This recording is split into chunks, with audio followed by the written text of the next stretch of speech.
Today on Our Region's Business, we're here near Shanksville, Somerset County to mark a somber anniversary, the crash of Flight 93 on September 11, 2001. The incident, 13 years ago today, brought international terrorism here to this peaceful Pennsylvania county.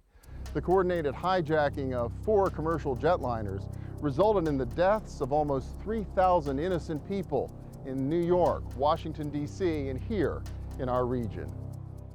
Each year, more than 300,000 people come here to visit and to pay their respects to the 40 passengers who fought back against their hijackers and most likely prevented the plane from reaching the U.S. Capitol building.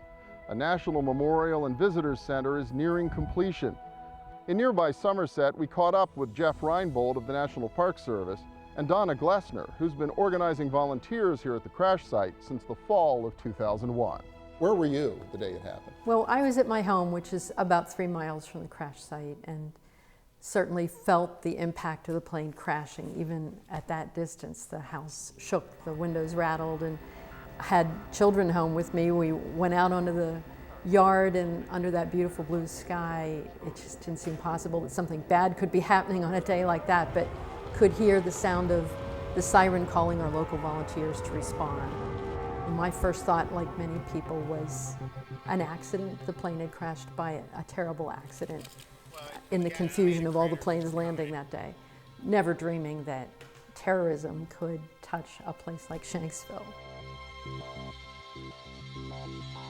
We opened the majority of the memorial in 2011, the 10th anniversary, and right now we have the Visitor Center and the Learning Center, which are really the crowning pieces of the memorial, well underway, and we look forward to finishing those for next September 11th. In time for the anniversary next year, and I would take it, once you've got a visitor center, an education center, the visitation's likely to increase even more.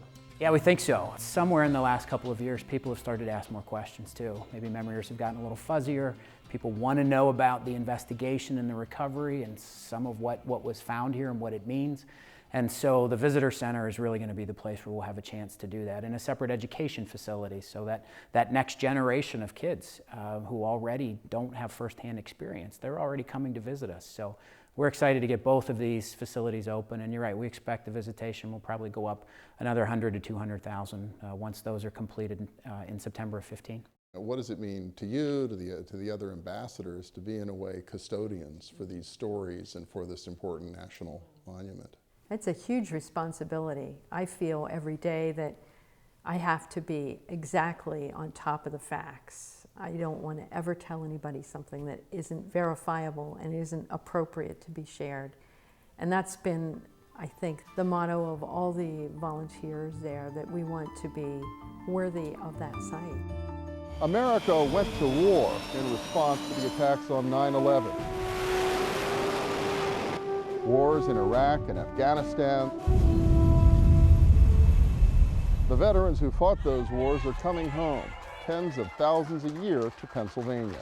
The veterans who find their way to our region will find a memorial to the first casualties of those wars, the centerpiece of an expansive 2,000-acre park. The future will build upon large-scale reclamation of the site by mining companies, including the planting of thousands of wildflowers and native grasses. In the future, the Flight 93 Memorial will become a symbol of healing for generations to come. In Somerset County, I'm Bill Flanagan.